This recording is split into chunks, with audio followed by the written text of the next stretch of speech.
지난 시간에 우리가 내부 에너지에 대해서 그 온도에 어떻게 영향을 받는지 공부했죠. 오늘은 내부 에너지의 크기를, 시스템의 내부 에너지가 바뀔 수 있는 방법은 두 가지가 있었어. 하나는 일, 또 다른 건 열, work과 heat 두 가지가 있었죠. 그래서 work과 heat에 대해서 오늘 공부할 거예요. 굉장히 중요한 토픽이야. 자, 먼저 이제 work에 대해서 공부할 건데 이 식을 다시 한번 봅시다. 시스템의 내부 에너지는 work과 heat에 의해서 바뀔 수가 있어요. 그래서 시스템의 내부 에너지가 변했다라고 한다면 그 변한 원인은 무조건 work과 heat이다 이 말이야. 따라서 시스템에 출입한 heat 또는 work의 크기, 이거를 우리가 알면 이거의 합이 델타 U가 될 거예요. 여기서 여러분들이 한 가지 기억하고 있어야 되는 건 우리의 부호에 관한 약속이지, 부호. 그렇죠?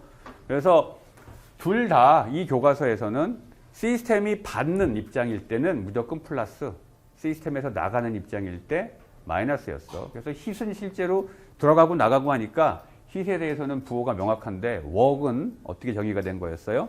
시스템이 work을 하면 내부 에너지가 줄어드는 걸로, 시스템이 work을 당하면, 사실 일을 당한다라는 게 우리말 어법으로는 좀 어폐가 있는 말이지만 그냥 그렇게 표현합시다. 시스템이 일을 당해. 그러면 그게 플러스인 걸로, 시스템이 일을 하면 일을 할 수 있는 능력이 에너지인데 그 능력이 줄어들었을 거 아니야. 따라서 내부 에너지가 줄어드니까 그게 마이너스가 되도록 표현한 거죠. 그리고 수학적으로 표현하면 아주 미세 변화가 일어났을 때는 우리가 미분, 디퍼런셜을 가지고 표현하죠. 그래서 이거는 측정할 수 있을 정도로 큰 변화가 일어났을 때는 이제 수학적인 표현식을 이렇게 쓰지만 아주 작은 변화, 그걸 우리가 수학에서 infinitesimal change라고 부르죠. 아주 작은 변화가 일어났을 때, differential amount of change가 일어났을 때 우리가 du는 dq 더하기 dw라고 써요. 변화의 양이 크냐 작으냐 그 차이일 뿐이지 똑같은 식이죠. 자, 그리고 여기서 이제 용어를 하나 얘기할 건데, 팽창일, expansion work이라는 말을 앞으로 굉장히 많이 쓸 거예요. 지난 시간에 이야기할 때 일을 한다라는 말은 어떠한 opposing force에 대항을 해서 내가 일을 해야지 실제 일을 한 거라 그랬어요. opposing force가 없을 때 어떠한 일을 하는 듯한 내가 모션을 취했다고 해서 그거는 실제 일한 게 아니라고 했었지. 그런데 일에는 여러 가지 종류의 일이 있어요. 여러 가지 종류의 일, 그 종류들을 이따가 좀 보여줄 건데 그 일들 중에 부피가 변하는 일, 시스템의 부피가 변하는 일을 expansion work이라고 불러요. 부피 변화를 동반하는 일, 그게 expansion work이에요. 그러면 시스템이 팽창을 하면 부피가 늘어나니까 그걸 expansion work이라고 하나 보다. 맞아요. 그러면 시스템이 수축되는 건 이것도 expansion work이라고 불러요. 부피 변화의 부호만 다를 뿐이야. 부피가 늘어나면 델타 V가 양의 값일 거고 수축에 대해서는 델타 V가 마이너스겠죠. 그 부호만 다를 뿐이지 수축, 그러니까 압축도 우리가 expansion work이라고 불러요. 이거를 부피 변화가 동반되고 나중에 수식을 유도하고 나면 압력과 볼륨으로 표현돼요. 그 수식이. 그래서 이걸 또 다른 말로 PV work이라고도 불러. expansion work, PV work. 이건 같은 말이에요. 그리고 이거 외에 다른 종류의 일들이 뭐가 있는지는 뒤에 가서 예를 좀 보여줄게요. 네, 아까 얘기했듯이 우리가 압축을 했을 때 부피 변화가 일어나면서 부피가 줄지. 이것도 역시 expansion work이라고 불러.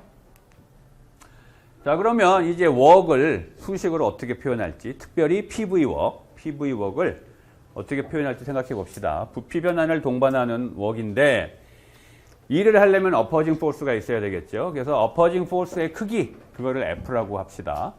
그리고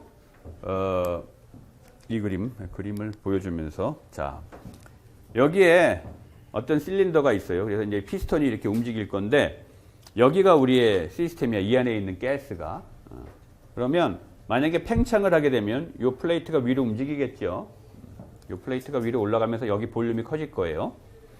자, 팽창이 일어나기 전과 후에 요 플레이트의 위치가 여기고 팽창한 다음엔 여기고 요 차이값 그걸 dg라고 합시다.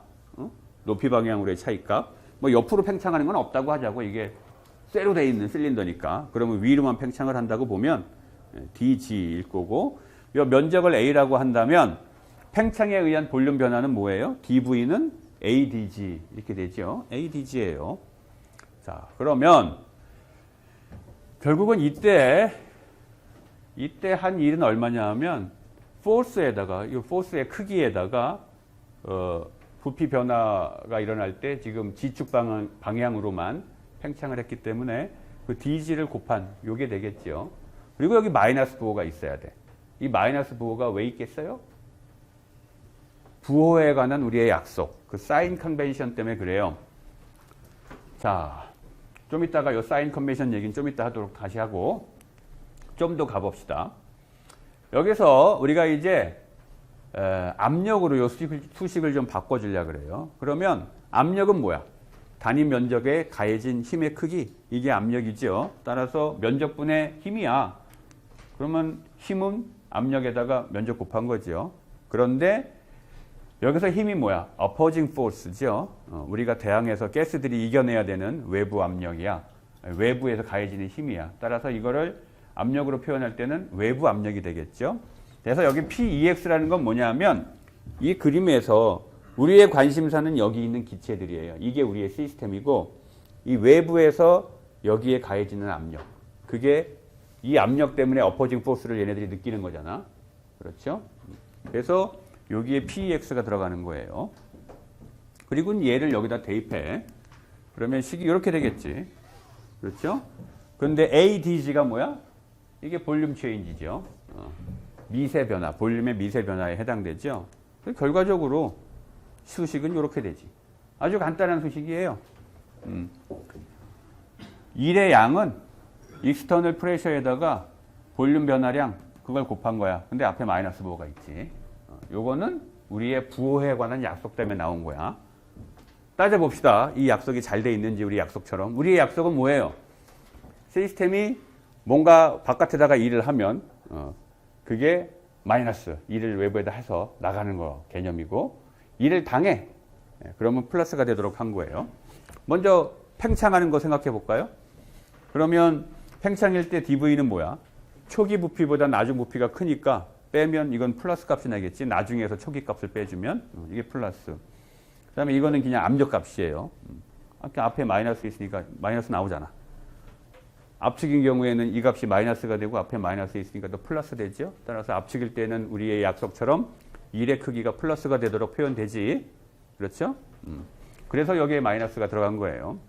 그러니까 이 식의 유도 과정은 굉장히 간단해요. 그런데 여러분들이 요거 굉장히 조심해야 돼. 일은 항상 opposing force가 있어야 되는 거기 때문에 여기에 압력은 외부 압력이에요. 외부 압력. 자, 그런데 요 식을 보면 일의 크기가 우리가 시스템이 한 일 또는 당한 일, 그 일의 크기가 압력 곱하기 볼륨의 형태로 돼 있어요. 압력 곱하기 볼륨. 그런데 이 압력이라는 변수와 볼륨이라는 변수가 사실은 성격이 좀 다른 변수예요. 그래서 연력학에서는 얘네들을 이렇게 구분해요. extensive property 또는 extensive variable 이렇게 부르고 또 다른 거를 intensive property 또는 intensive variable 이렇게 불러요. 무슨 말이냐 하면 요 녀석의 크기가 요 성질 또는 요 변수의 크기가 시스템에 있는 어떤 물질의 양 그런 거에 의존할 때 시스템의 사이즈 사이즈라는 표현은 적당하지 않고 하여간 그 안에 있는 물질의 양에 의존하는 걸 extensive property라고 그러고 그렇지 않은 거 그거하고 무관해 그런 걸 intensive라고 불러요. 자, 예를 들면 이런 것들이 있는데 어떠한 변수들이 또는 어떠한 성질들이 이게 extensive인지 intensive인지 구분하는 방법은 똑같은 시스템 두 개가 있을 때 걔네들을 합쳤다 또는 하나의 시스템이 있는데 걔를 둘로 쪼갰다 라고 할 때 그 값이 변하는지 안 변하는지 보면 돼요. 먼저 몰수. 똑같은 시스템 두 개가 있는데 두 개를 내가 합쳤어. 그럼 몰수 어때요? 늘어나지 2배로. 이게 익스텐시브예요. 볼륨 똑같은 시스템 2개 있는데 2개 합쳤어요. 볼륨 커지지 당연히. 면적, 랭스, 뭐 차지, 양 이런 거 다 익스텐시브 프로퍼티예요. 반면에 인텐시브 프로퍼티라는 건 뭐냐 하면 똑같은 시스템 2개 있는데 합쳐. 그래도 안 변하는 거. 똑같은 시스템 2개 있어요. 합쳤어. 그러니까 같은 온도에 있는 시스템 2개를 합쳤는데 온도가 변해? 안 변하지요. 온도 안 변해요. 같은 압력에 있는 시스템 2개 합쳤어요. 같은 시스템이야. 2개 합쳤어. 압력이 안 변한단 말이야. 그 다음에 이 몰라 볼륨. 여기 좀 재밌는 건데. 아까 볼륨은 뭐였어요? 익스텐시브 프로퍼티였었죠. 하지만 볼륨을 몰수로 나눠주게 되면 몰당 부피죠. 이 몰당 부피는 어때? 이 값은 안 변해. 여기 똑같은 시스템 2개 있는데 2개 합쳐놨어. 그럼 사이즈도 커졌기 때문에 부피도 커졌기 때문에 몰당 부피는 안 변해. 몰수도 2배로 늘고 부피도 2배로 늘고 했기 때문에 몰당 부피는 안 변하죠. 그래서 부피, 익스텐시브를 몰수로 나눠준 몰당 부피는 인텐시브 프로퍼티예요. 덴시티도 마찬가지 개념이지. 부피당 질량이니까 질량은 익스텐시브 프로퍼티지만 덴시티는 인텐시브야. 서피스 텐션, 일렉트리컬 포텐셜 이런 거 다 인텐시브 프로퍼티예요. 그래서 앞에 수식을 보면 일은 어떤 형태로 표현되어 있냐면 인텐시브와 익스텐시브 베리어블 2개의 곱으로 표현돼요. 우리가 지금 공부한 수식을 유도한 식은 PV 웍에 관한 수식이지. 그죠? PV 웍. 근데 PV 웍 말고도 다양한 웍들이 있어요. 그 다양한 웍들이 다 인텐시브와 익스텐시브 베리어블의 곱으로 표현된다라는 말이야. 앞에서 얻은 식, 요거 dw는 마이너스 px dv 이거였었잖아. 그 식을 적분하면 우리가 이제 웍의 크기를 알 수 있는 거죠. 그지? 적분은 어디서부터 어디까지 해야 돼? 볼륨 초기 볼륨부터 낮은 볼륨까지 이걸 적분하면 되죠. 그렇지?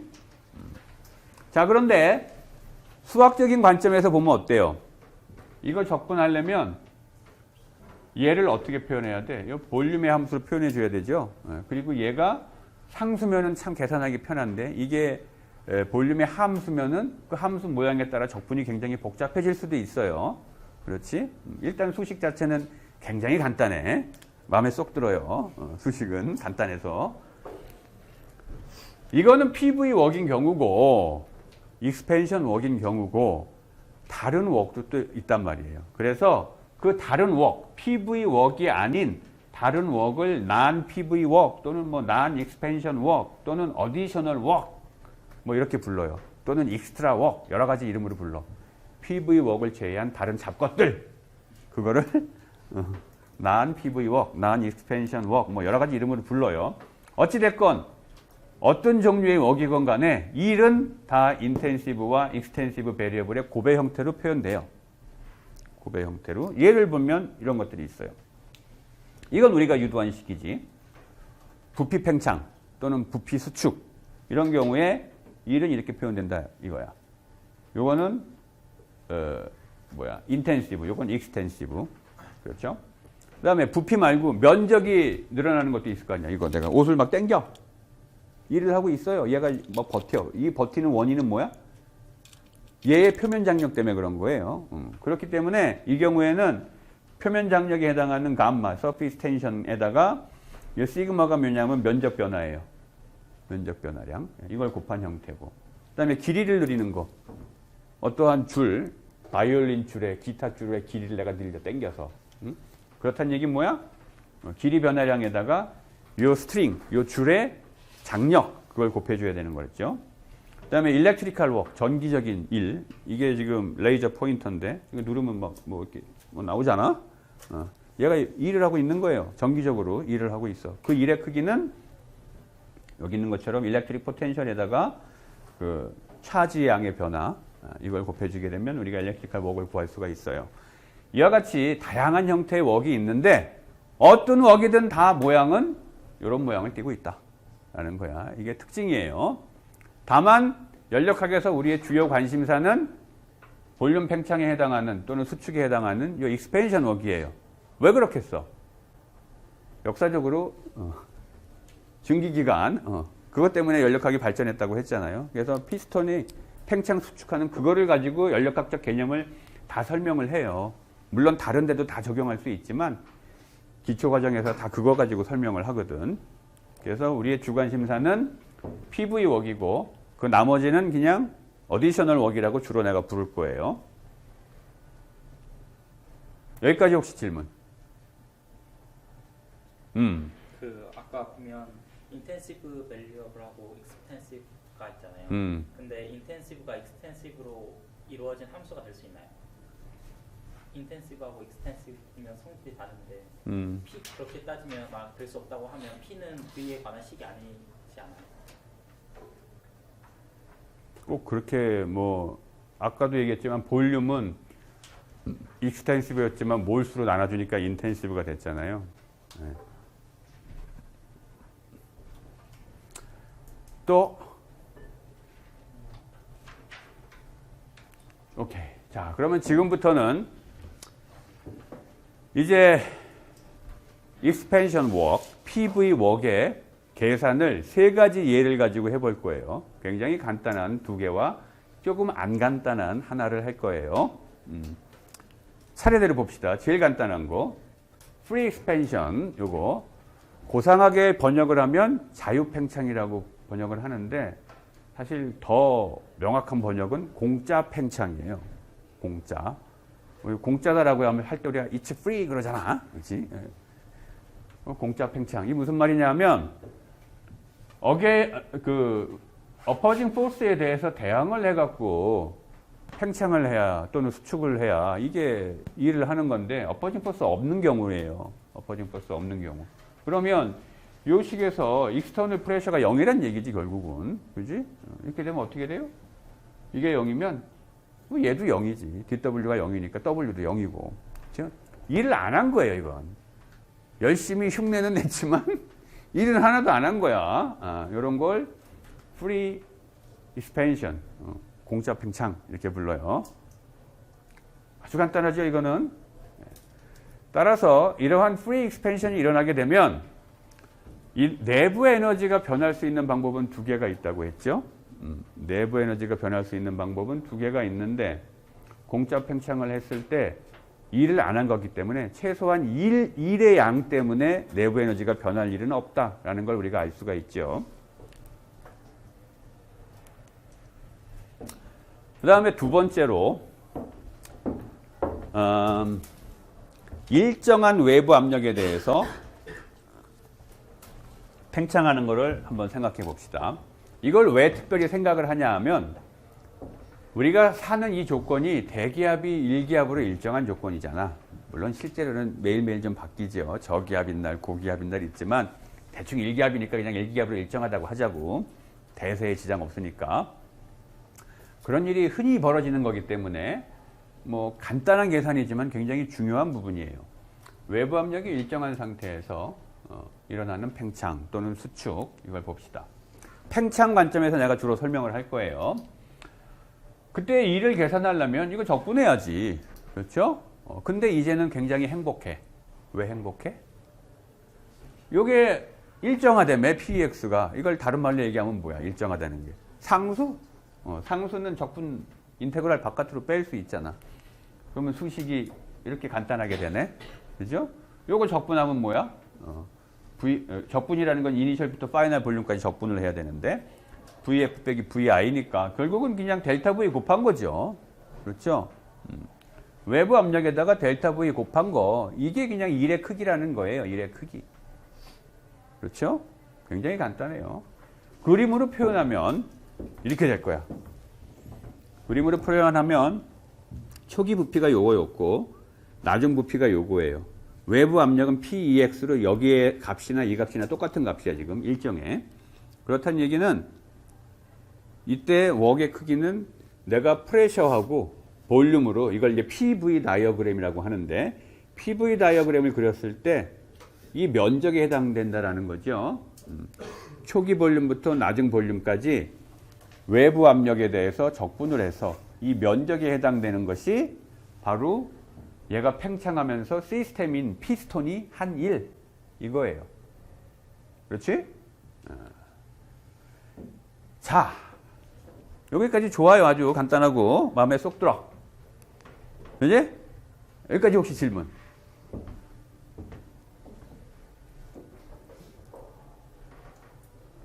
질문? 오케이. 그러면 이제 본론.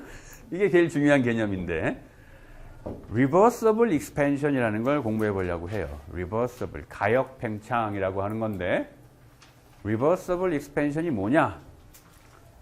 뭐 여기 뭐라고 써 있어? reversible expansion은 어떤 변수를 조금씩 바꿔가지고 그 변화가 다시 거꾸로 돌아갈 수 있는 변화. 무슨 말이냐면 팽창을 했다면 다시 원래대로 돌아올 수 있는. 그걸 다른 말로 얘기하면 팽창을 할 때는 어때? 피스톤이 일을 한 거죠. 압축시키려면 누가 일을 해야 돼? 내가 일을 해야 되죠. 팽창할 때나 내가 압축을 할 때나 피스톤이 팽창할 때 나한테 한 일, 그 크기나 내가 얘를 원래 상태로 압축하는데 내가 해야 되는 일, 그 크기나 같은 크기가 되게 만들 수 있는 그러한 변화. 그게 리버서블 체인지예요. 그런 일이 일어나려면 어떻게 돼야 되냐면 숨 넘어가는 일이 벌어져야 돼요.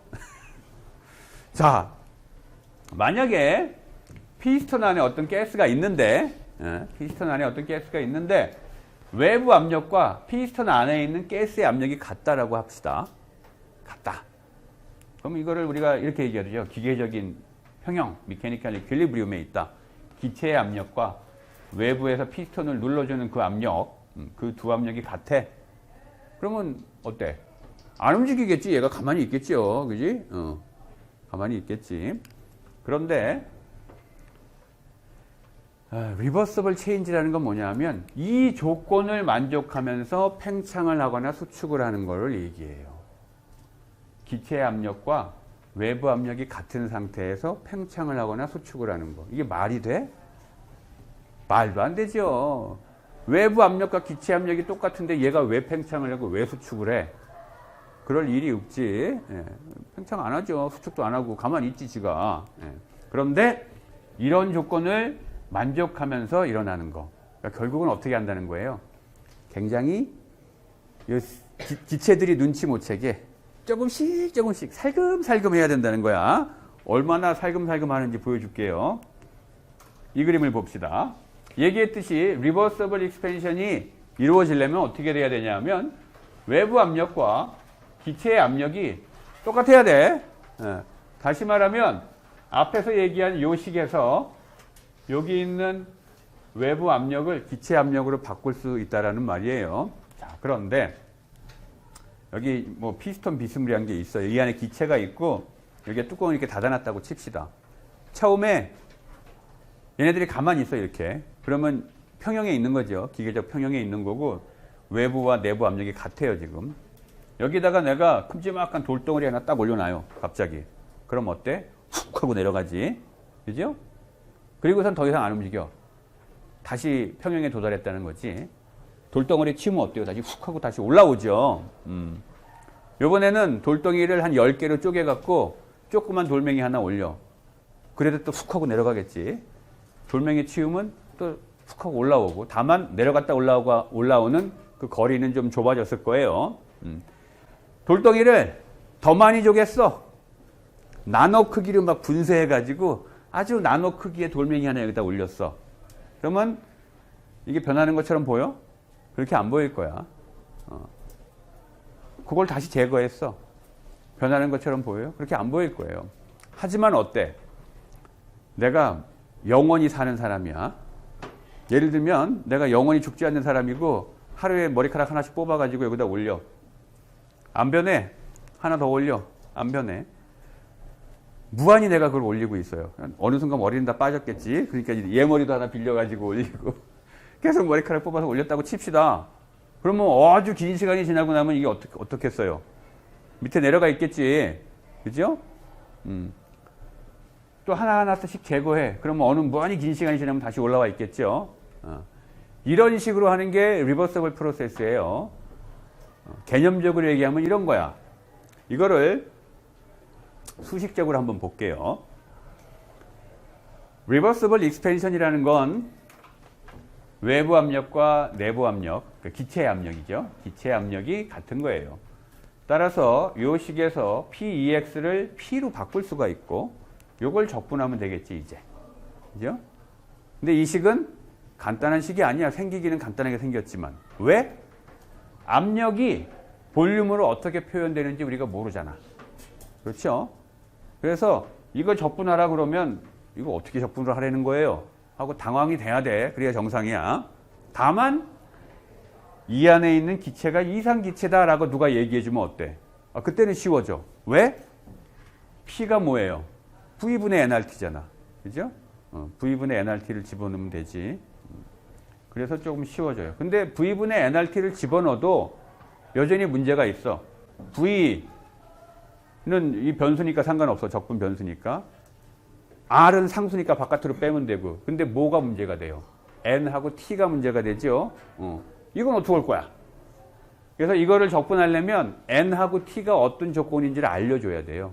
그래야 적분이 가능해. 그 예를 다음 슬라이드에서 보여줄 거예요. 주의할 거는 리버서블 익스펜션에서는 압력이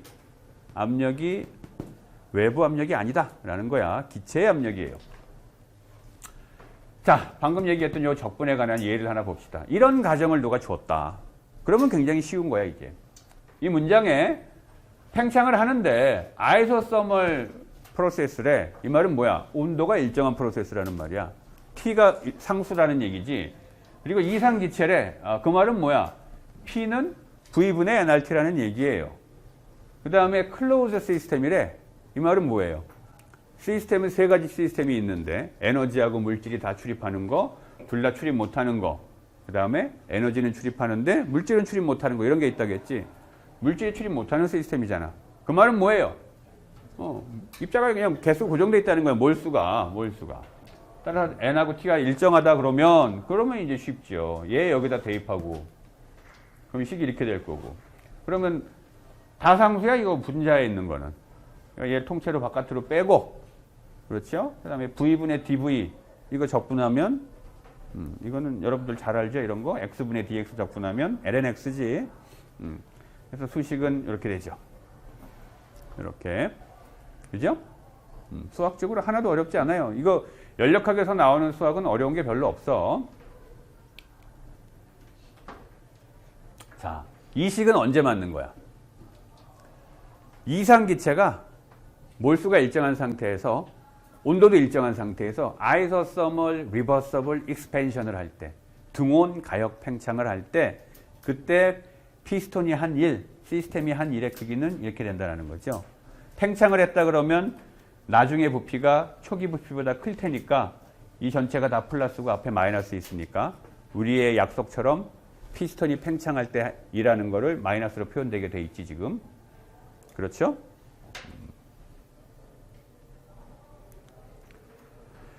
이 식에서 보는 것처럼 온도가 중요해요. 똑같은 부피만큼. 예를 들면 1리터에서 100리터로 팽창했다라고 할 때 상온에서 1리터에서 100리터 팽창하는 거하고 뭐 600켈빈에서 1리터에서 100리터 팽창하는 거하고 어때? 일의 크기가 어때요? 2배 차이 난다라는 말이에요. 2배. 높은 온도에서 이런 그 아이소서멀 익스펜션을 하게 되면 리버서블 익스펜션 이렇게 되면 피스톤은 더 많은 일을 하게 된다라는 거야. 따라서 이상기체에 의해서 동작되는 증기기관이 있다라고 한다면 이왕이면 높은 온도에서 얘가 팽창하게 해야 되겠죠. 그렇기 때문에 보일러에서 스팀을 만들 때 가급적이면 높은 온도의 스팀을 만들려고 사람들이 노력했던 거예요. 자, 여기까지 질문.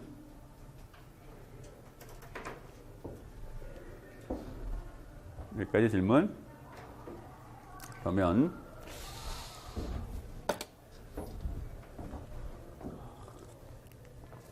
수식적으로 보여줬고 이제 그래프 가지고 그래피컬하게 한번 봅시다.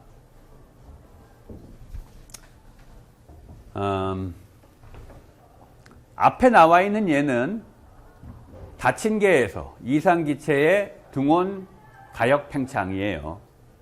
따라서 우리가 PV 다이어그램을 그리면 아까 외부 압력이 일정할 때 팽창은 이런 식이었어. 외부 압력이 이 값으로 일정하다라고 한다면 팽창을 할 때 한일은 요만큼이었어요. 그렇지? 그런데 지금은 가역 팽창이야. 그럴 때는 아이소썸을 그려야 되죠. 아이소썸을 우리가 적분을 했으니까. 이거를 적분했다는 얘기는 뭐야? 이 볼륨부터 이 볼륨까지 팽창하는 걸로 얘를 적분했다는 말은 요거 아래의 면적이죠. 이 면적. 요 면적이 피스톤이 등온 가역 팽창을 하면서 한 일이지요. 요 면적이. 그렇죠? 지금 앞 슬라이드에서 여러분들이 계산한 거는 바로 그 면적에 해당돼요. 하지만 이제 비교를 해봅시다. 외부 압력이 일정할 때 한 팽창, 그거는 우리가 가역 팽창이라고 안 불러요. 그거를 irreversible expansion이라고 불러. 비가역 팽창이라고. 얘는 왜 비가역이라고 얘기하는 걸까? 아니 얘가 팽창했다가 다시 이렇게 수축시킬 수 있는데 왜 팽창은 가능하고 수축은 불가능하기 때문에 비가역 팽창이라고 부른 걸까? 아니에요. 왜 그렇게 불렀을까? 누가 한번 생각해 보세요. 왜? 네. 외부 압력이 일정한 상태로 팽창을 하고 또 외부 압력이 일정하게 수축을 시키게 되면 그 일의 방향에 따라서 일의 크기가 달라져요. 일의 크기가. 계산을 한번 해봅시다. 그림으로 한번 따져봅시다. 지금 리버서블은 오히려 쉬워. 이 그래피컬하게는 이 아래 면적이니까. 오히려 이 외부 압력이 일정할 때 팽창을 여러분들이 개념을 헷갈려 하더라고. 그래서 한번 따져보자고. 자, 이상기체야. 팽창을 하려 그래요. 초기 압력이 볼륨이 VI라면 얘의 초기 압력은 얼마일까? 요 이상기체의 초기 압력은? 여기 압력은 두 개밖에 없어 지금. 어느 걸까? PI다 하고 PF다. 손 드는 거예요. PI다. PF다. PF는 아무도 없네. 왜 PI지?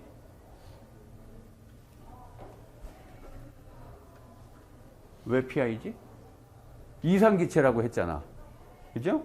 이상기체가 가질 수 있는 상태는 어디에만 존재해야 돼? 이상기체 상태 방정식이 얘기하는 그 표면상에만 존재해야 되죠? 따라서 이상기체라면 이런 데 값은 가질 수 없어. 무조건 여기에 있는 값만 가질 수 있는 거예요. 그렇지? 따라서 초기 압력은 볼륨이 여기라면 압력은 여길 거예요. 그죠? 기체 압력은 지금 여기야. 그런데 우리가 지금 팽창을 리버서블 익스펜션과 비교하기 위해서 리버서블 익스펜션일 때 팽창했던 이 VF까지 팽창시켜 봅시다 한번. 그러면 여기까지만 딱 팽창시키려면 우리가 외부에서 일정하게 가해줘야 되는 압력은 얼마가 될까?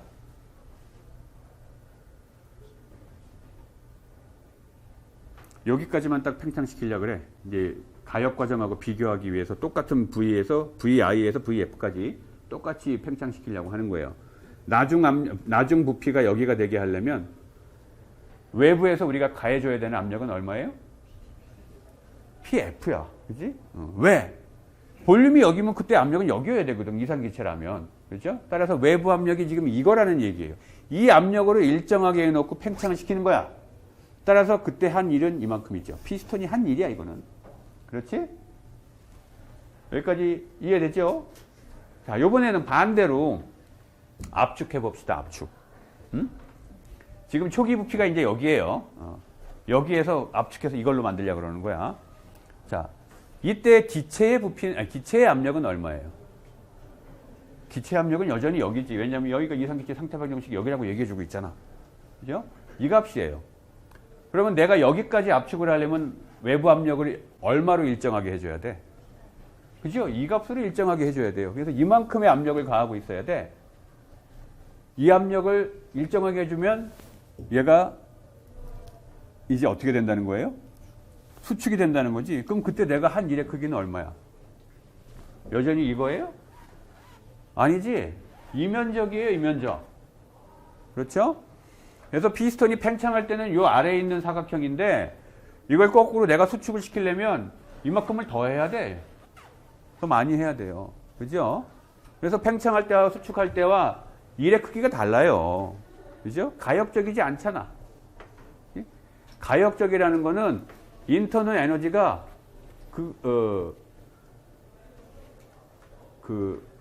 상태가 바뀌면 안 돼. 그런데 지금 이게 팽창할 때하고 수축할 때 일의 크기가 다르잖아요. 그러니까는 원래 상태로 그냥 돌아간 게 아니잖아. 그렇죠? 시스템의 리버서블 익스펜션은 갔다가 돌아와도 원래 상태가 그대로 유지되지만 비가역일 때는 갔다가 돌아오면 이게 원래 상태로 있지 않단 말이에요. 시스템이. 그래서 비가역이라고 부르는 거예요.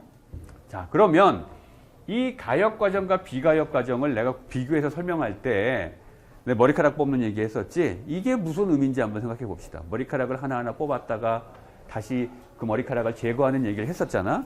이게 무슨 얘기인지. 자, 봅시다.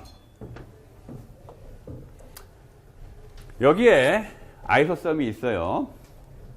방금 얘기했던 것처럼 팽창을 하는데 한 번에 팽창하는 게 아니고 두 단계로 팽창해 봅시다. 한번.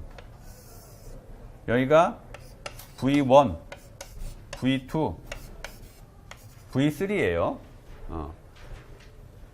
등원 가역 팽창을 하게 되면 V1에서 V3까지 등원 가역 팽창을 하면 이 아래 면적이죠.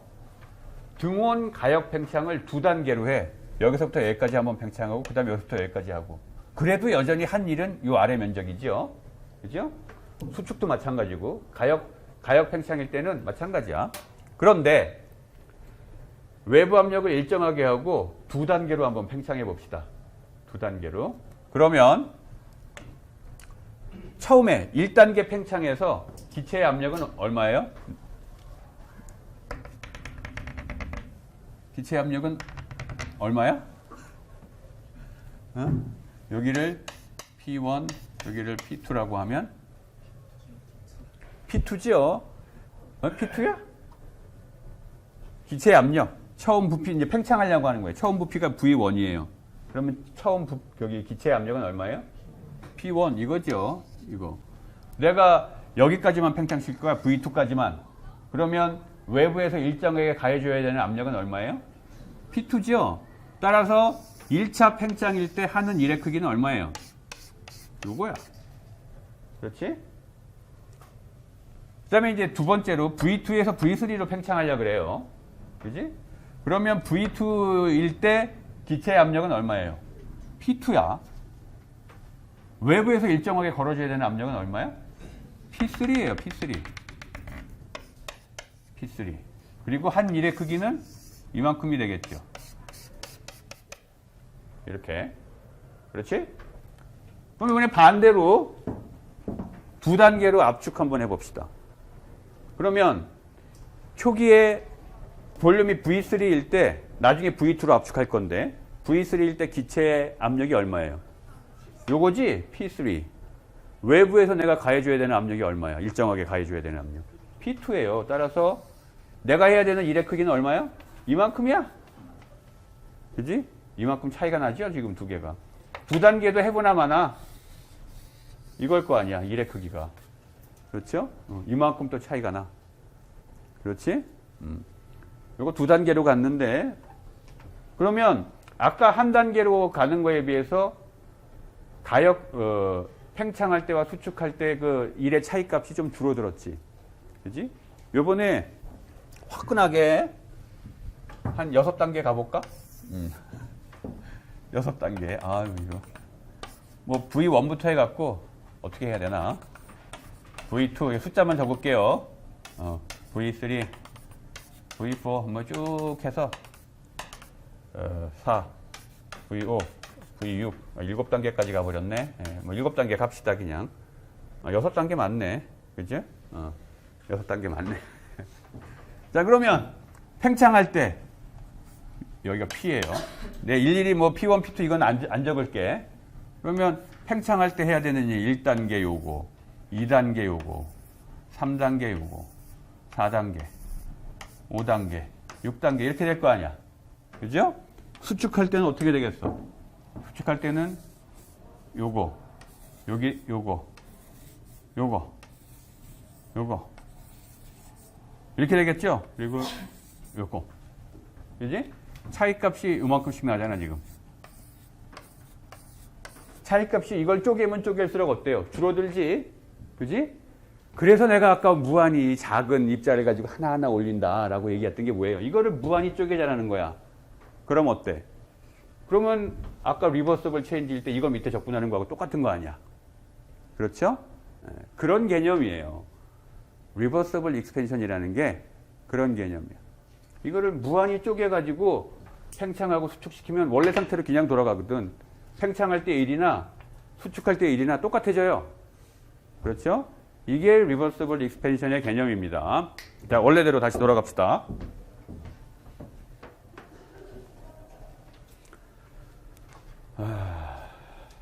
자, 그래서 보면 외부 압력이 일정할 때 팽창하는 거, 요거 이 리버서블 익스펜션이고, 이 리버서블에 비해서 리버서블 익스펜션을 하면 더 많은 일을 누가 해요? 피스톤이 하게 돼. 옛날에 이게 증기기관에서 우리가 일을 뽑아먹는 게 목적이었어요. 따라서 우리의 관심사는 최대한 많은 일을 얻어내려면 어떻게 해야 되느냐, 이게 우리 관심사였거든. 우리가 많은 일을 해서 피스톤의 부피를 줄이는 게 관심사가 아니고 피스톤이 팽창하면서 일을 나한테 해주는 걸 원했던 거잖아. 그렇죠? 그래서 맥시멈 워크, 최대치의 일이 언제 달성되냐? 언제예요? 리버서블 익스펜션 할 때 달성돼요. 리버서블 익스펜션 할 때. 그렇죠? 리버서블 익스펜션 하면 이만큼의 일을 할 수 있지만 압력이 일정한 상태에서 팽창하면 요거밖에 못 하잖아. 그지? 마음에 안 들어요? 그렇죠? 예, 그래서 맥시멈 워크는 리버서블 프로세스에서 달성됩니다. 자, 여기까지.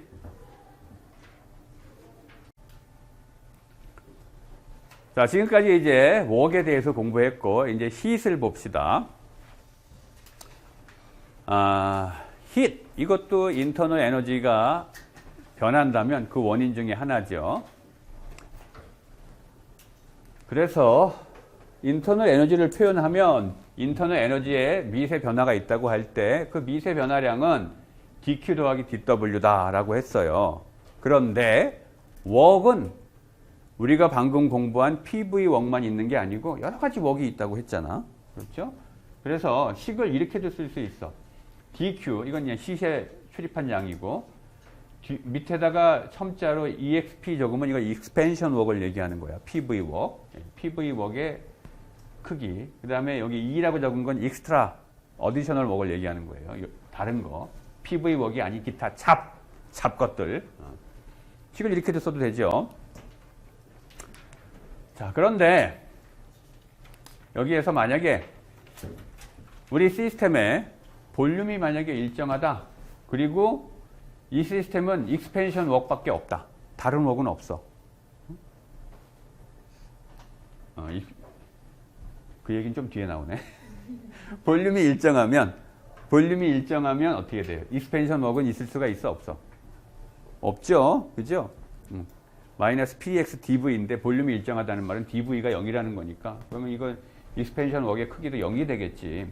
그런데 지금 이제 내가 하고 싶었던 얘기는 뭐냐면 시스템이 할 수 있는 웍이 PV 웍밖에 없다. 다른 웍은 없다. 뭐 피스톤이 사실은 PV 웍만 있는 거지. 자, 그렇다면 이 텀은 우리가 무시할 수가 있죠. 익스트라 웍, 어디셔널 웍에 해당되는 이 텀은 무시할 수가 있고, 따라서 식이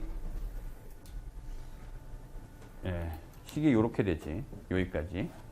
그렇죠? du는 이렇게 되는데 이 상태에서 볼륨이 일정하다라고 하면 어떻게 돼?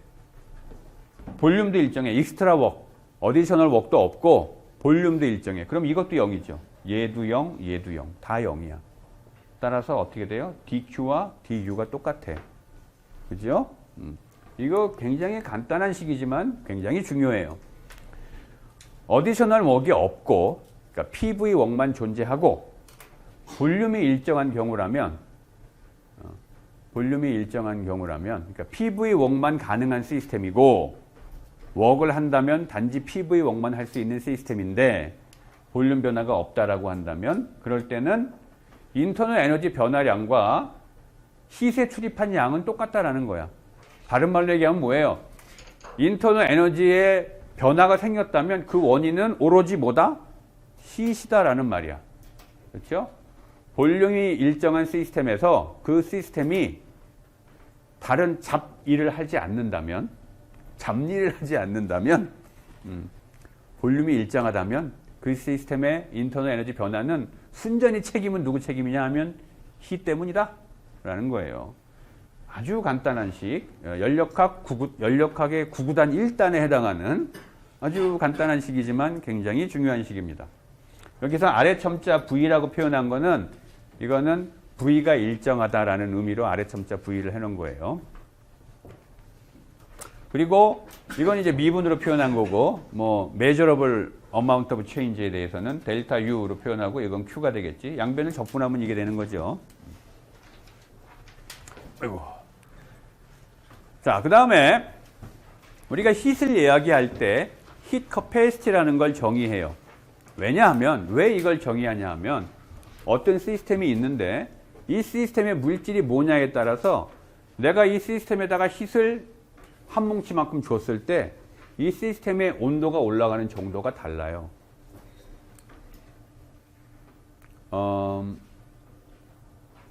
사람에 따라서 맷집이 다르잖아. 그죠?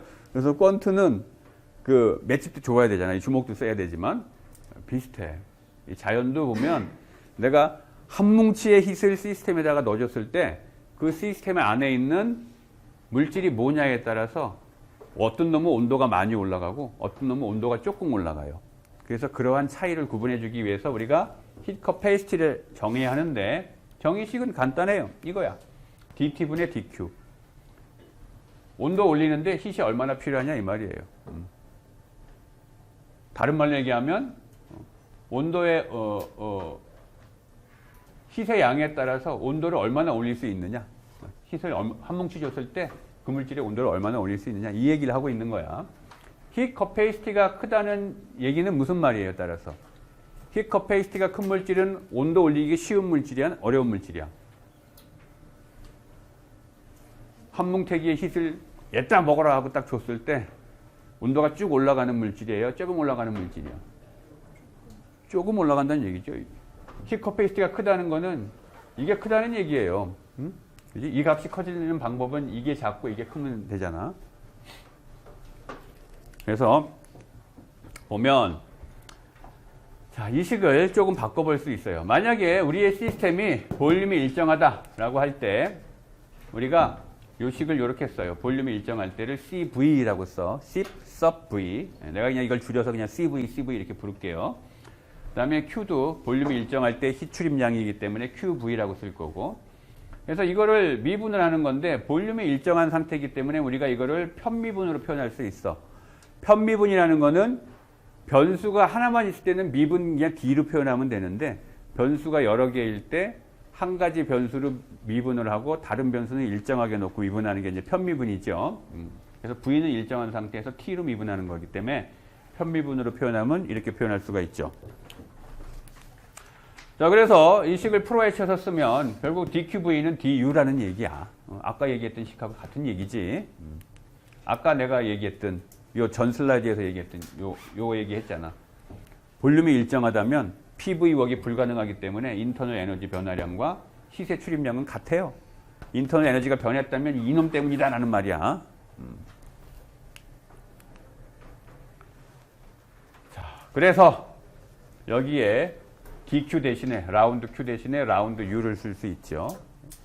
그래서 볼륨이 일정할 때 힛 커패시티 이거를 정적 용량 뭐 이렇게 번역하더라고. 힛 커패시티 at constant volume 식이 이렇게 돼요.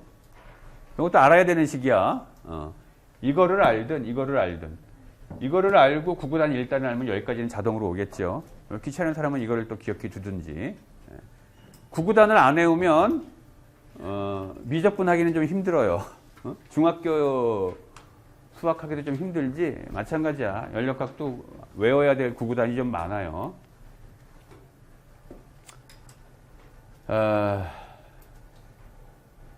그리고 인터널 에너지, 이건 우리가 지난 시간에 공부한 거죠. 시스템의 인터널 에너지는 온도에 따라 변하는데, 기체인 경우에는 이게 온도에 따라서 거의 그 선형처럼 비슷하게 변한다고 아까 공부했었죠. 온도에 따라서. 그래서 그림이 이렇게 되는데, 온도에 따라서 인터널 에너지가 이렇게 지금 변하고 있어요. 이렇게 변하고 있어. 지금 이제 선형은 아니고 굽어져 있지. 이 그림에서 인터널 에너지를 온도에 따라서 그려놨는데, A라는 점하고 B라는 점, A라는 온도와 B라는 온도에서 비교해 보면 접선의 기울기가 어때요? 요 온도에서 더 가파르지. 그렇죠? 그 얘기가 뭐예요? 요 접선의 기울기에 해당되는 게 바로 이거죠. 이거. UT 커브를 그렸을 때, 볼륨이 일정한 상태에서 UT 커브를 그렸을 때 꼭 기울기에 해당되는 게 바로 CV예요. Heat capacity at constant volume. 따라서 A라는 온도에서의 CV하고 B라는 온도에서의 CV를 비교하면 어디가 더 크겠어? B가 커요. 그 말은 뭐야? B라는 온도에서는 내가 100이라는 hit을 주면, 이 온도에서 100이라는 hit을 줬을 때 얘가 온도가 올라가는 것보다 여기는 어떻다는 거예요? 더 많이? 안 올라간다는 얘기죠. 예, 그죠? 히 커패시티가 크면 클수록 hit을 줬을 때 온도 올라가기 어렵다는 거잖아, 지금. 그지?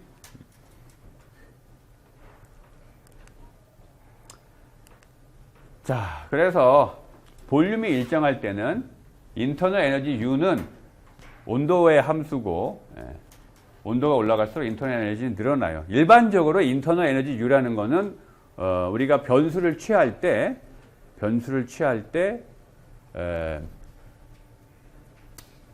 우리의 변수는 지금 몇 개가 있지? PVT, 몰수는 클로즈 시스템이라고 하면 몰수는 고정되니까 그냥 PVT 3개지요 지금. 이 중에서 2개를 취하면 하나는 고정되지. 그래서 변수를 2개를 취할 수 있는데, 일반적으로 인터널 에너지를 표현할 때 이 3가지 변수 중에 아무거나 취해도 사실은 돼요. 아무거나 2개 취하면 되는데, 변수 2개를 주로 뭘 취하냐 하면 볼륨하고 템퍼러처를 취해요. 볼륨하고 템퍼러처를. 그런데 그 2가지 중에 하나가 고정되면 이제 변수는, 독립 변수는 온도 하나밖에 없는 거지. 또 다른 변수인 프레셔는 종속 변수야, 그거는. 그래서 온도만의 함수가 되지. 볼륨이 일정할 때 인터널 에너지는 온도만의 함수가 돼요. 그리고 그때 그 기울기를 나타내 주는 게 CV에 해당되는 거야.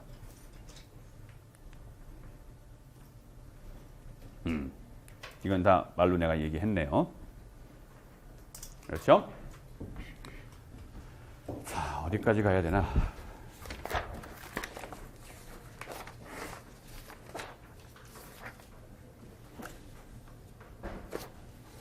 자, 여기까지 하고 끊었다가 마저 합시다. 자, 앞에서 했던 얘기 잠깐만 요약을 하고 합시다.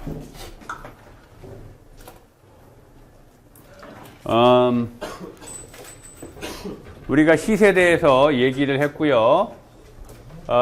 인터널 에너지의 변화가 있다면 1 아니면 열인데, 1에는 익스펜션 워크하고 기타 잡일들이 있는데, 볼륨이 일정하다고 하고, 그리고 볼륨이 일정하면 익스펜션 워크가 0이 되고요. 그리고 다른 일들은 없다. 그렇게 가정을 하면 DU가 DQ가 됐었죠. 아주 간단한 식이지만 굉장히 중요하다고 했었어요. 결국은 볼륨이 일정하고 어디셔널 워크가 없는 상황에서는 그 인터널 에너지 변화량이 출입한 hit의 양과 같다라는 얘기죠. 그리고 이거 적분하면 이 식이 나오는 거였고, 그 다음에 히트 커패시티를 일반적인 정의식은 이렇게 되는데, 볼륨이 일정할 때는 우리가 방금 얘기했던 볼륨이 일정할 때 출입한 hit이, 여기 있는 이 hit이 바로 볼륨이 일정한 상황에서는 U로 바뀌죠. 그래서 식이 이렇게 된다고 했었어. 그리고 이 식의 의미는 인터널 에너지가 온도에 따라 바뀔 수 있는데, 볼륨이 일정할 때 온도에 따라 인터널 에너지가 변한다면 그 기울기는 그게 바로 CV 값이다라는 거야. 히커 페이스티 볼륨이 일정할 때 히커 페이스티 우리말로 정적 용량 이렇게 부르더라고요. 자, 그래서 이거를 그래프로 그리면 이렇게 그릴 수가 있어요. 이 그래프에서 보는 것처럼 온도가 올라가면 인터널 에너지가 이렇게 증가하고 있죠. 그리고 A하고 B라는 이 두 온도를 비교해 보면 A보다는 B에서 기울기가 커요. 높아. 빨라. 기울기가. 그렇다는 얘기는 이 낮은 온도보다는 높은 온도에서 히트 커패시티가 어떻다는 얘기예요? 크다는 얘기지. 그렇지? 그리고 온도에 따라 히트 커패시티가 일정하지 않고 히트 커패시티는 변하는 값이다라는 얘기죠. 기울기가 변하고 있잖아, 지금. 그렇지? 자, 그런데 이거는 볼륨이 일정할 때 우리가 그림을 그린 거고 지금 내가 여기 이렇게 써놨어요. 인터널 에너지는 볼륨이 일정할 때 온도의 함수로 이렇게 표현할 수가 있다. 그리고 그걸 그림으로 그리면 이렇게 그린 거다라는 말인데 여기서 내가 이제 하나 강조하려고 이 부분을 다시 복귀하는 건데 우리가 그 상태 함수, 경로 함수 이런 얘기를 지난번에 했었죠. 상태 함수라는 말을 이해하려면 일단 뭐 액면상으로는 경로에 상관없이 상태가 동일하다면 그 함수 값은 항상 고정되는 거였었어. 그래서 초기와 나중 상태가 결정되면 초기에서 나중 상태로 가는데 어떠한 경로를 거쳤건 간에 그 델타 값은 경로에 상관없이 일정한 값을 갖는다라는 게 상태 함수잖아요. 그러면 그 상태를 결정짓는 게 뭐예요?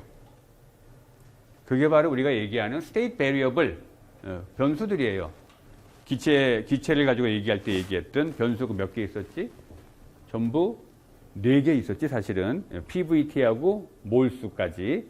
근데 이제 닫힌 개라고 한다면 물질의 출입은 없으니까 몰수도 고정되지요. 그렇게 되면. 그러면 실질적인 변수는 3개잖아. 그렇죠? 이 3개의 변수 PVT 가지고 상태가 결정되는 거예요. 그래서 상태가 결정되면 어떤 변화가 일어나기 전과 후가 상태가 바뀌었다면 PVT 값 중에 뭔가가 바뀌었을 거예요. 그렇지? 그리고 이 3가지 변수가 있다 그러면 이 셋 중에 2개는 독립 변수고 하나가 이제 종속 변수겠지. 그렇지? 그래서 우리가 어떠한 함수 값을 결정하기 위해서는 독립 변수 2개를 가지고 함수로 표현할 거 아니야. 그렇죠? 그래서 인터널 에너지도 우리가 어떤 함수로 표현하려면 독립 변수가 2개가 필요한 거예요. PVT 중에 여러분들이 어떠한 변수든 2개를 그냥 고르면 돼. 그건 여러분들 마음이에요. 그런데 전통적으로 사람들이 인터널 에너지를 표현할 때는 온도와 볼륨을 선택을 해요. 그 이유는 그렇게 선택을 하면 더 유용한 정보를 표현하는 식이 많이 유도가 돼. 예를 들면 인터널 에너지가 뭐하고 연관돼 있어? 히트하고 연관돼 있잖아. 그지? 그리고 볼륨이 일정할 때 히트이 바로 인터널 에너지라며. 그렇죠? 그리고 히트는 또 온도하고 연관돼 있잖아. 그러한 관점에서 온도와 볼륨을 변수로 정하는 거예요. 뭐 온도와 프레셔 정해도 사실 상관없어. 그런데 전통적으로 그렇게 선택을 한다는 거예요. 그래서 만약에 내가 온도와 볼륨을 독립변수를 선택을 해서 식을 표현했다면 어떠한 식이 있을 텐데 그 식에서 볼륨이 일정하다고 하면 이제 온도에 대해서만 그림을 그리게 되니까 그래프가 이렇게 된다라는 말이에요. 그 다음에 한 가지 더 첨언을 하면 경로 함수는 상태 함수하고 반대되는 개념인데 그 값이 설사 상태가 똑같더라도 처음하고 나중 상태를 A에서 B라는 상태로 갔어요. 여기도 A하고 B라는 상태로 갔어. 처음과 나중 상태는 똑같아요, 지금. 그런데 얘는 이런 경로를 갔고 얘는 이런 경로를 갔어. 경로가 다르면 델타 값도 달라지는, 그 값이 달라지는 그런 함수를 얘기해. 그 대표적인 게 바로 웍이에요, 웍. 응? 웍은 지난 시간에 공부했듯이 뭐 자유 팽창하는 경우하고 뭐 압력이 일정한 상황에서 팽창하는 거하고 가역 팽창하는 거하고 다 값이 달랐었죠. 네. 반대되는 개념이에요. 그런데 여러분들이 혼동하지 말 것은 경로를 결정하는 표현과 상태를 결정하는 표현을 혼동하면 안 돼. 리버서블 웍을 했다. 내가 가열을 하는데 꼭 껴안아져서 가열을 했는지, 후 불어서 가열을 했는지, 히터로 가열을 했는지, 이거는 다 뭐야? 경로를 표현하는 말들이잖아. 가열을 하면 온도가 바뀌었을 거 아니야. PVT 중에 뭔가 바뀌었을 텐데, 이 안에 있는 기체 분자를 열심히 때려갖고 가열을 했다. 후 불어서 가열을 했다. 히터로 가열했다. 그건 다 경로를 표현하는 말이에요. 상태를 표현하는 말이 아니고. 그래서 항상 연력학적인 문제를 생각할 때는 어떤 표현이 나오면 이게 상태가 변하는 경로를 표현한 말인지 아니면 처음과 낮은 상태를 표현하는 말인지 이거를 염두에 둬야 돼요. 자, 그래서 이게 뭐 기울기에 해당되는 거고, 그리고 이 그림에서는 온도가 높은 쪽이 기울기가 높았죠. 자, 여기서부터 이제 우리가 안 한 거지. 맞죠? 자, 그러면 아까 얘기한 대로 이제 인터널 에너지에 대해서 볼륨하고 온도에 대해서 독립변수로 잡고 인터널 에너지를 그린 거예요. 프레셔는 표현 안 했어. 어차피 그건 결정된 값이야, 이제. 종속변수니까. 자, 그러면 인터널 에너지가 이런 모양으로 그려진다라는 말이고, 아까 얘기했듯이 볼륨이 일정한 상태에서 특정 볼륨에서 그리면 앞에 그림에서 봤던 이런 커브가 얻어지는 거죠. 그래서 앞 슬라이드에서는 볼륨이 일정한 상황에서 이 커브를 본 거예요, 우리가. 일반적으로는 볼륨하고 템퍼러처를 독립변수로 취합니다. 인터널 에너지를 취할 때, 표현을 할 때. 자, 그런데 이제 특별한 경우로 이상기체를 생각해 보는데, 이상기체 중에서도 단원자 분자로 되어 있는 이상기체를 생각해 봅시다. 그러면 볼륨이 일정한 상황에서 생각해 보려고 하는데, 인터널 에너지는 그 포텐셜 에너지하고 카이네틱 에너지의 합인데, 포텐셜 에너지는 없고 이상기체니까 사이즈가 없어서, 그 다음에 카이네틱 에너지는 트랜슬레이셔널 카이네틱 에너지만 살아남아서 2분의 3 RT라고 했었죠. 1몰에 대해서. 이거는 몰당 내부 에너지를 얘기하는 거고 2분의 3 RT예요. 그럼 이 식을 보면 얘하고 비교하면 어때? 일반적으로 독립변수가 두 개 필요해서 볼륨과 온도의 함수라 그랬는데 이상기체가 되니까 어때요? 볼륨이 없어. 그냥 온도만의 함수예요. 이상기체는 내부 에너지가 온도만의 함수예요. 단원자 분자에서는 정확히 온도만의 함수고, 선형 다원자 분자, 리니어 폴리아토믹 가스에 대해서는 이 식이 어떻게 돼? UM은 approximately equal to UM0 더하기 2분의 5RT 이렇게 됐었죠? 그래서 이거 무시하고 나면 2분의 5RT인데 정확히 2분의 5RT는 아니고 대충. 그 대충이 됐던 이유는 뭐야? 바이브레이션에 대해서는 우리가 이퀴파티션 티어리을 적용 못했었잖아. 그 다음에 난리니어 폴리아토믹 가스도 마찬가지고. 하여간 단원자 분자는 정확하게 온도만의 함수고 나머지 두 경우도 대충 온도만의 함수다 라고 우리가 표현할 수 있겠지. 바이브레이션을 고려 안 했기 때문에 정확한 식은 얘기한 적은 없지만, 그래서 이상기체에 대해서는 이 CV 값은 상수예요, 상수. 아까 이 그림에서는 온도에 따라서 CV 값이 기울기가 점점 가팔라졌었죠. 이상기체는 온도에 따라 UM 몰라 인터널 에너지가 변하는 거는 이거 온도로 미분하고 나면 2분의 3 R이잖아. 그렇지? 상수잖아, 그냥 상수. 온도에 따라 기울기가 안 변한다는 거고 결국 그림을 그리면 직선이란 얘기예요. 이렇게. 이때 기울기가 2분의 3 R. 그렇지? 만약에 선형 다원자 분자라면 이게 2분의 5R 기울기가. 그 다음에 비선형 다원자 분자라면 기울기가 3R 이렇게 된다는 얘기죠. 항상 그런 게 아니고 언제? 이상기체일 때. 온도만의 함수다라고 여러분들이 생각하면 돼요. 일반적으로는 온도만의 함수 아니에요. 독립변수가 두 개 있어야 돼. 하지만 이상기체라면 온도만의 함수다라는 겁니다. 자, 그 다음에 히트 커패시티 요 개념 자체는 지난 시간에 공부한 익스텐시브, 인텐시브 프로퍼티 얘기했을 때 익스텐시브예요, 인텐시브예요? 익스텐시브지. 왜? 시스템이 똑같은 게 두 개 있어요. 온도를 올리는데 공급해줘야 되는 hit의 양을 생각해보면 시스템 두 개를 합쳐놓으면 100을 공급해야 1도가 올라갔어. 얘도 100을 공급해야 1도가 올라가. 근데 시스템 두 개 합쳐놨어. 1도 올리려면 얼마를 공급해야 돼? 200이라는 hit을 공급해야 되잖아. 그렇죠? 그러니까 익스텐시브 프로퍼티예요. 하지만 몰수로 나눠주게 되면 이제 인텐시브 프로퍼티가 되는 거지. 그래서 우리가 몰당 힛 커패시티인 cm 이 값을 주로 많이 써요. 그리고 비슷한 개념으로 힛 커패시티를 몰수로 나눈 게 아니고 그냥 매스 갖고 나눠준 이 값도 써요. 이거를 스페시픽 힛 커패시티 또는 스페시픽 힛 이렇게 불러. 비열이라는 말이지, 비열. 1g을 1도 올리는데 힛을 얼마나 이제 공급해야 되는지 뭐 이런 얘기할 때 나오는 얘기죠. 자, 그 다음에 앞에서 얘기한 것처럼 힛 커패시티는 연력학 계산에서 굉장히 중요한 파라미터인데, 그리고 많은 물질들에 대해서 그 값이 이미 다 이제 결정돼 있는데, 이 힛 커패시티 값이 온도에 따라 일정한 게 아니고 변한다고 했었죠. 이상기체는 일정한 상수값이지만 이상기체가 아니면 변해요, 온도에 따라. 그런데 우리가 작은 온도 구간에서는, 너무 넓지 않은 온도 구간에서는 힛 커패시티의 변화값이 그렇게 크지 않기 때문에 대충 계산을 할 때는, 어프록시메이션을 해서 계산할 때는 그냥 상수 취급을 해서 계산을 해요. 그러면 우리가 유용하게 계산을 할 수가 있어. 무슨 말이냐 하면, 볼륨이 일정할 때 힛 커패시티 식이 요거죠. 인터널 에너지를 이용을 해서 우리가 표현할 수가 있는데, 이항을 하면 식이 이렇게 되고, 양변을 적분하면 이렇게 되지. 왼쪽 적분하면 델타 U고, 오른쪽 적분하려고 했더니 얘가 문제지.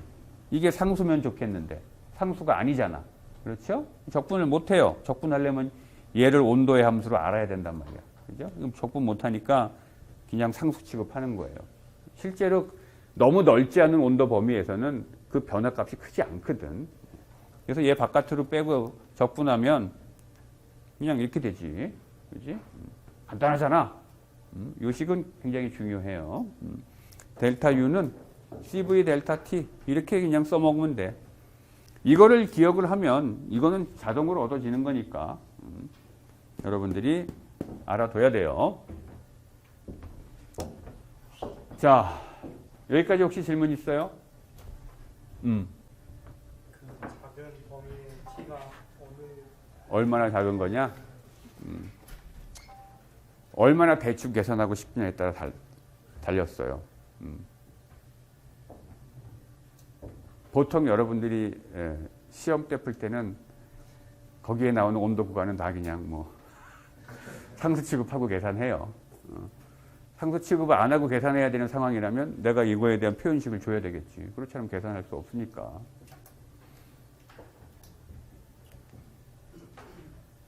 그리고 델타 U가 이렇게 계산된다면 Q도 이렇게 계산되는 거죠.